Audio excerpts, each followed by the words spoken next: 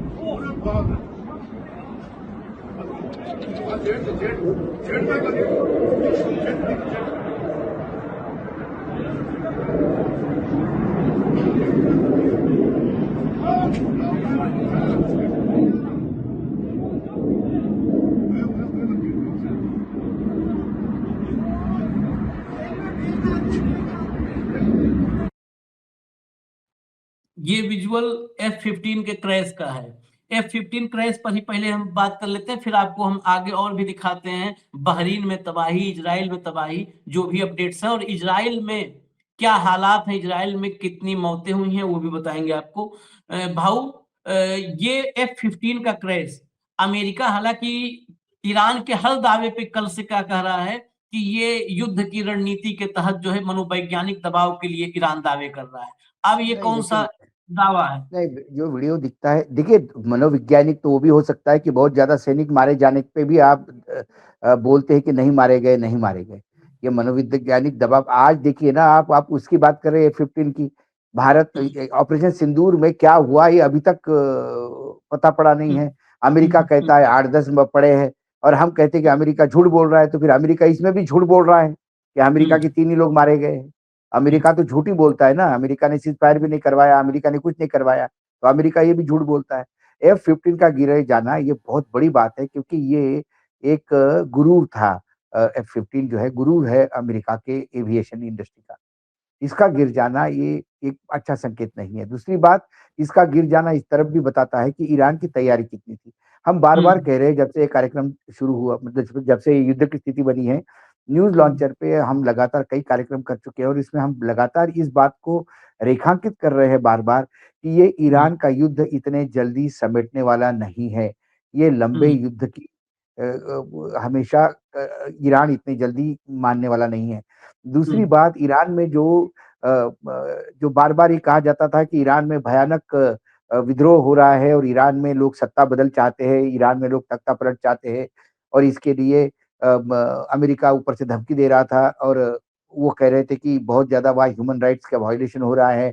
कई लोग, हज़ारों की तादाद में लोग मारे गए हैं, ये ट्रम्प साहब बोलते थे। क्या ट्रम्प साहब झूठ बोलते हैं? यदि ईरान में इतना ज़्यादा अप्रोवर होता, तो ईरान युद्ध की स्थिति में जब चला गया, और जब खमेनेई की मृत्यु हो गई, तो उसके बाद मुझे लगता है कि ईरान की जनता ने तो रास्ते पे डांस कर लेना चाहिए, खुशी मनानी चाहिए थी।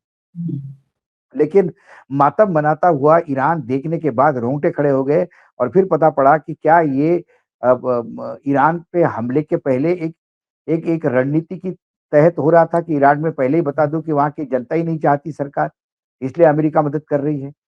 जैसे इराक में बार-बार कहा जाता था कि केमिकल वेपन्स है, मानवता के लिए घातक है। सद्दाम हुसैन मारे गए, सब कुछ हो गया, फांसी हो गई, उसको पकड़े गए, लेकिन वो केमिकल वेपन तो कहीं नहीं मिले। केमिकल वेपन नहीं मिले, लेकिन तेल के कुएँ मिल गए अमेरिका को। तो अमेरिका ने पूरे विश्व को मूर्ख बनाया उसमें। क्या इसमें भी मूर्ख बना रहा था? क्या मीडिया का इसमें खुल के यूज़ हो रहा था?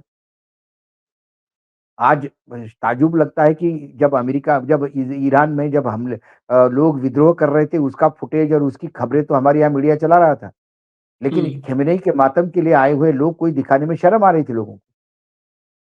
क्योंकि उनकी ही खबरें खुद कॉन्ट्रडिक्ट होती हुई नज़र आ रही थी।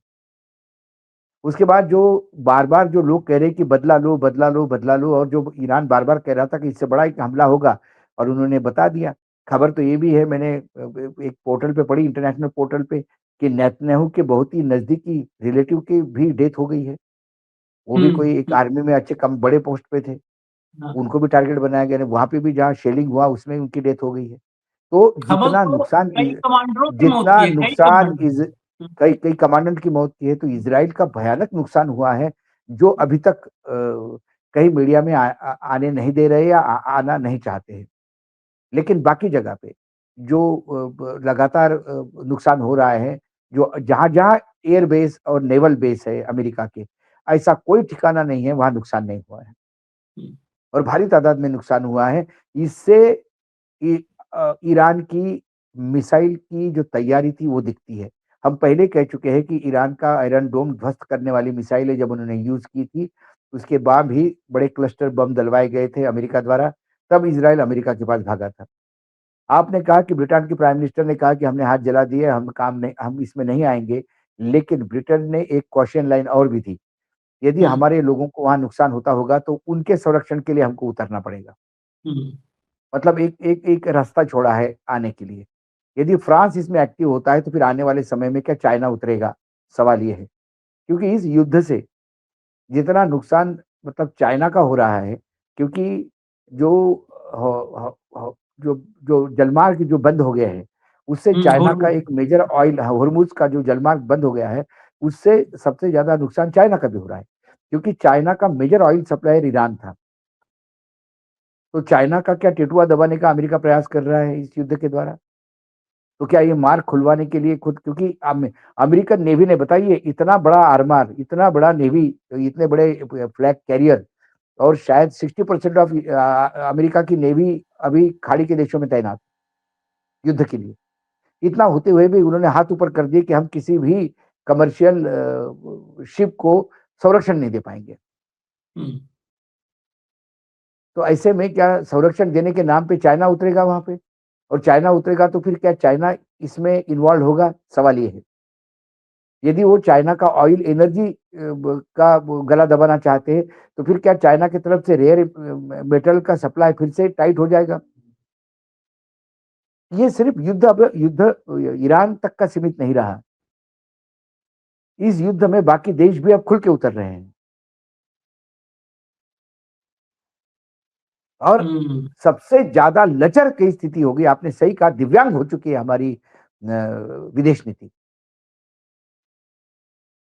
और एक ट्वीट तक नहीं जाता एक जो देश हमारे साथ यूनाइटेड नेशंस में पाकिस्तान के खिलाफ खड़ा रहा, जो देश हमको सबसे सस्ता तेल देता था, जिस देश को हम अपने हजारों साल की पुरानी विरासत मानते थे संबंधों की, उस देश के सुप्रीम कमांडर के मरने जाने के बाद एक ट्वीट तक नहीं जाता, संवेदना तक नहीं कर सकते।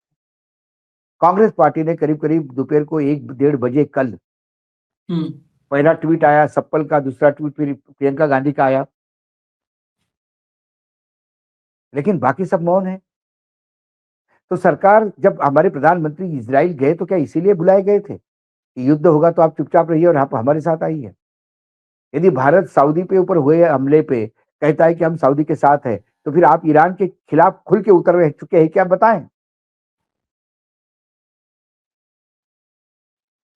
और क्या हम ट्रैप में आ गए इज़राइल और अमेरिका के?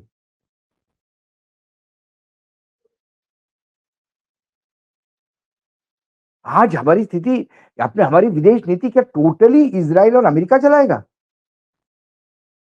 यहाँ का ट्रेड और व्यापार अमेरिका चलाएगा, विदेश नीति अमेरिका चलाएगा, युद्ध नीति अमेरिका चलाएगा, जब बोलेगा तब सीज़ फायर, जब बोलेगा तब चालू होंगे।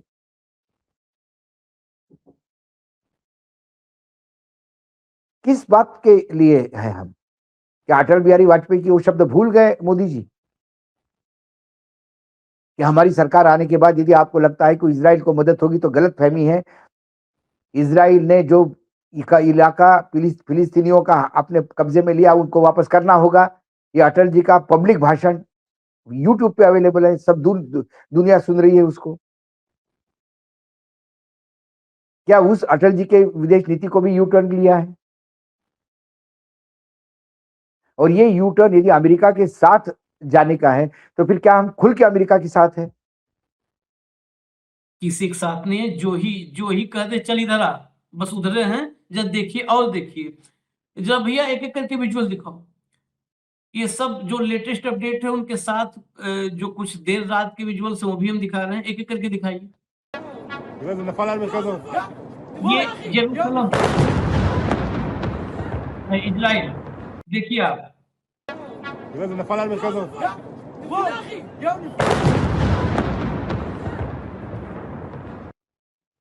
जरा एक खबर का हिस्सा है, इजराइल में नुकसान कितना हुआ है, जरा वो दिखाइएगा कि कितनी मौतें हैं। जबकि ये अभी भी जो भी भारतीय मीडिया जो रिपोर्टिंग कर रही है, उसकी रिपोर्टिंग पर हमें यकीन नहीं है, लेकिन फिर भी संकेत इससे मिलते हैं। सेंट्रल इजराइल के बेत सेमेस पर ईरानी बैलिस्टिक मिसाइल हमले में 8 लोग मारे गए हैं। सिर्फ एक अटैक में, एक बैलिस्टिक मिसाइल के अटैक में 8 मरे हैं, 20 घायल। बचाव कर्मी अभी भी मलबे में खोज कर रहे हैं। शनिवार देर रात तेल अवीव इलाके में एक महिला की गिरते हुए छर्रे लगने से मौत की पुष्टि हुई। कम से कम 121 अन्य लोगों के घायल होने की खबर है, जिसमें कम से कम एक की हालत गंभीर है। इजरायली अखबार हारेट्ज ने शहर की सरकार के हवाले से बताया कि शनिवार को ईरानी हमलों में तेल अवीव में कम से कम 40 इमारतों को नुकसान पहुंचा है। जब और विजुअल्स लाइए, ये ईरान में 8 एक साथ एक महिला की अलग, ये तो पुष्टि ये है जो ढक छिप के जहां पे आ रही है जो बातें वो है। इसके अलावा नुकसान और बड़े पैमाने पर हुआ है। ये विजुअल देखिए आप, ये ईरान ने बहरीन में सलमान पोर्ट के पास एक यूएस नेवी फैसिलिटी पर हमला किया है, जिसमें अब आग लग चुकी है। ये बहरीन के विजुअल है। यूएस सलमान पोर्ट बहरीन में है, उसके पास यूएस नेवी फैसिलिटी पर हमला, और आप विजुअल में देख चुके हैं। विजुअल दिखा दीजिए भाई, विजुअल क्यों इतनी जल्दी हटा देते हो?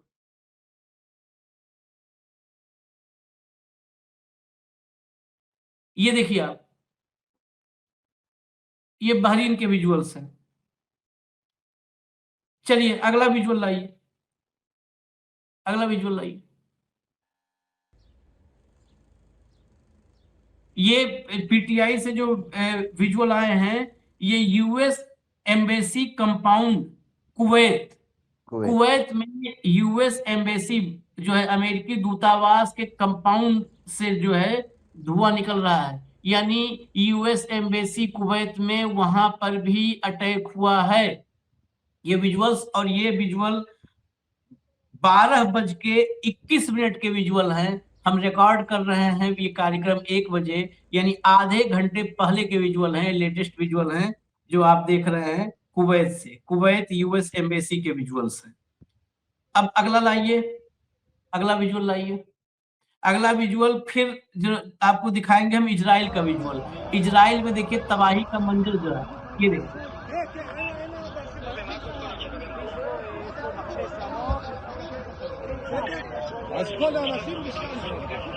आज इजराइल में गाजा की हल्की झलक मिल रही है।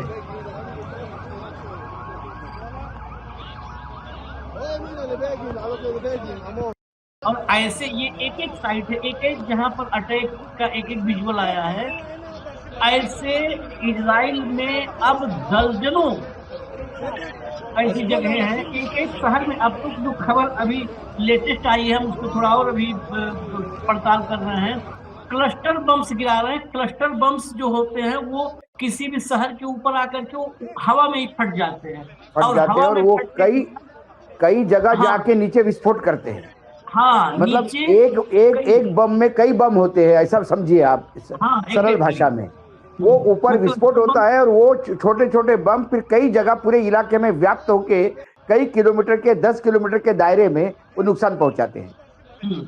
अब क्लस्टर बम के इस्तेमाल की भी खबरें आई हैं अभी कुछ देर पहले, और कुछ विजुअल्स भी आए हैं, लेकिन एक बार हम क्रॉस चेक करके फिर उसको लाएंगे। अगला विजुअल लाइए जरा, अगला विजुअल लाइए। ये ईरान के बैलिस्टिक मिसाइल अटैक के बाद का ये भी विजुअल अभी का है, अब से करीब 1.5 घंटे पहले का। ये बहरीन में अमेरिकी बेस का विजुअल आप देखिए जरा। क्या हालात अमेरिकी बेस की स्थिति क्या होगी बहरीन के, आप केवल इसी से धुएं के गुबार से अंदाजा लगा लें।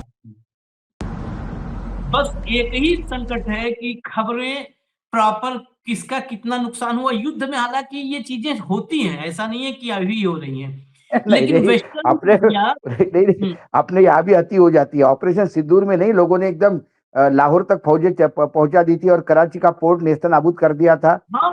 और उन चैनलों ने, और वो बेशरम एंकर बाद में कहता है कि हमने देश का उत्साह बढ़ाने के लिए किया था। अरे भाई, देश का उत्साह बढ़ाने के लिए क्या? कौन सा देश उत्साहित नहीं था? देश तो वैसे ही सरकार पे विश्वास करता है, और हमारी फौजों ने हमेशा फतेह पाई है। हमारे फौजों ने कभी शिकस्त नहीं पाई, हमेशा मार के आए हैं। तो किस इनके बात का उत्साह? ये उत्साह उत्साह नहीं था, ये जरूरत से ज्यादा अपने आकाओं के चरण चाटने में लगे हुए थे। हम्म। तो ऊपर के चरण, तलवे चाटे कि घुटने चाटे, समझ में नहीं आ रहा था इनको। इन्हें कराची तक बम, और वो विजुअल देख के तो आज भी हंसी आती है। कई बार क्लिप्स घूमती है सोशल मीडिया पे, देखिए कराची में घुस गए, देखिए अब हो गया, उनसे सरेंडर कर दिया, अब क्या हो गया, अब आप बताइए आप। अरे भाई क्या कर रहे हो यार? नहीं, अभी भी मैं इस पे जो ईरान और अमेरिका के बीच युद्ध है, इसमें एक चीज पर जरूर, भारतीय मीडिया की बात आपने कहा, तो आखिरी इसी पर सवाल। देखिए, वेस्टर्न मीडिया ईरान के किसी भी हमले से हुए नुकसान को छिपाने की कोशिश करेगी, इसमें कोई दो राय नहीं है। बिल्कुल ये बिल्कुल। स्टेटमेंट होता है, वेस्टर्न मीडिया कैसे दिखा दे कि ईरान हम पर हावी हो रहा है। ईरान की मीडिया वो बढ़ा चढ़ा करके भी बताने की कोशिश करेगी। हालांकि ईरान अपने नुकसान को एक्सेप्ट भी करता है कि इतना हमारा नुकसान हो चुका है, इतने लोग मारे गए। लेकिन भारत की मीडिया ये तो मतलब ऐसे पंगु हो चुकी है, इनको पता ही नहीं। इनको तो एक, हम तो न्यूट्रल कंट्री है ना, तो न्यूट्रल कंट्री में तो न्यूट्रल रिपोर्टिंग होनी चाहिए थी कि इजराइल में इतना नुकसान, ईरान में इतना नुकसान। ये तो कई बार ऐसा लगता है कि इजराइल की तरफ से इजराइल का अखबार कोई लिख रहा है या इजराइल की मीडिया, हम उस भूमिका में भी कई बार नजर आते हैं। नहीं, देखिए हमारा मीडिया, आपको पता है कि ये जो पामेरियन मीडिया है जितना भी, कहाँ से चलता है? आप जो कह रहे हैं ना कि हिरेन कोई देता है, तो भाई हम्म, हिरेन तो यही बता देगा कि भाई ईरान नेस्तनाबूत हो गया, अब हमको हम्म, अमेरिका के साथ ही रहना है, हमको इसराइल के साथ ही रहना है। जब आपने ये पोजीशन ले ली कि आप इसराइल और अमेरिका के उपनिवेश हो गए हो, तो फिर आपको अपने आका के, हमारे आका को, उसके आका को खुश करना है। इसलिए देश में मैसेज दिया जाता है कि देखो, सही बात, सही पोजीशन ली मोदी जी ने, सही पोजीशन ली। भाई इसराइल का साथ दिया, अमेरिका का साथ दिया, देखो युद्ध जीत रहे हैं और ईरान नेस्तनाबूत हो गया है। इसलिए बहुत कम जगह है जो लोग जानते हैं कि वाकई ईरान भारत के लिए क्या था। और आज भारत की स्थिति ये हो गई कि हमारा दोस्त परेशानी में है, हम सिर्फ बोल के भी उसको समर्थन नहीं दे सकते। कोई हमको शिप नहीं भेजना है, युद्ध युद्ध सामग्री नहीं भेजना है, बोल के भी समर्थन देने में हम डर रहे हैं। ऐसी डरपोक सरकार मैंने नहीं देखी जीवन में, इतनी डरपोक। क्योंकि अमेरिका लड़ रहा है, इसलिए हम ईरान के बारे में बोल भी नहीं सकते।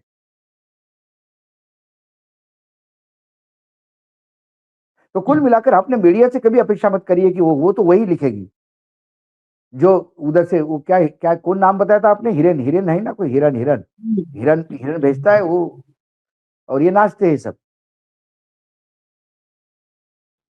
चलिए, खैर, हालात देश के भी, हमारे युद्ध उनके वहां हो रहा है, लेकिन हमारे देश की ये अब देश के इसी हालात है, ईरान, हमारे यहाँ स्टॉक मार्केट बुरी तरह से 1000 पॉइंट से गिर गया है। हमारे यहाँ हाँ, पेट्रोल का स्टॉक 20 दिन का है। युद्ध जिस हिसाब से बढ़ रहा है, यदि ये युद्ध आगे चला गया तो हमारे यहाँ पेट्रोल के भाव क्या होगा? क्रूड का ऑयल का यदि रेट बढ़ता है तो हमारे यहाँ महंगाई क्या होगी? हमें हमारे देश बढ़ेगा, के बारे में भी $80 सोचना पहुंच चाहिए। गया, उसके $80 बाद तक। हमारे यहाँ जो उसके बाद जो हमारे यहाँ जो अमेरिकन ट्रेड वो डील है, वो हम पे जब प्रेशराइज की जाएगी तो हम उसके बारे में क्या करेंगे? कई चीजें हैं हमारे यहाँ। अब अपनी अपनी खुद की समस्याएं हैं। हमारी समस्याओं को जूझने के बजाय हम और समस्याएं बढ़ा ही रहे हैं। और हमारे प्रधानमंत्री सिर्फ अपनी सत्ता बचाने के लिए जिसको चाहे उसको सरेंडर करते हैं। बस मुझे सत्ता में बनाए रखिए, देश कहीं पे भी चला गया तो कोई फर्क नहीं पड़ता। फिलहाल अभी जो है, और अपडेट्स के साथ हम फिर अभी आते हैं। अभी हम कार्यक्रम खत्म करते हैं, मिड डे मुद्दा, फिर सारी अपडेट्स लेकर के आएंगे। आज थोड़े छोटे छोटे वीडियोज करेंगे ताकि आप तक जल्दी लेकिन हाँ, अपडेट्स आ। लगातार अपडेट आते रहेंगे। फिलहाल अभी इजाजत दीजिए हमें। धन्यवाद भाऊ, बहुत बहुत धन्यवाद। बहुत नमस्कार। बहुत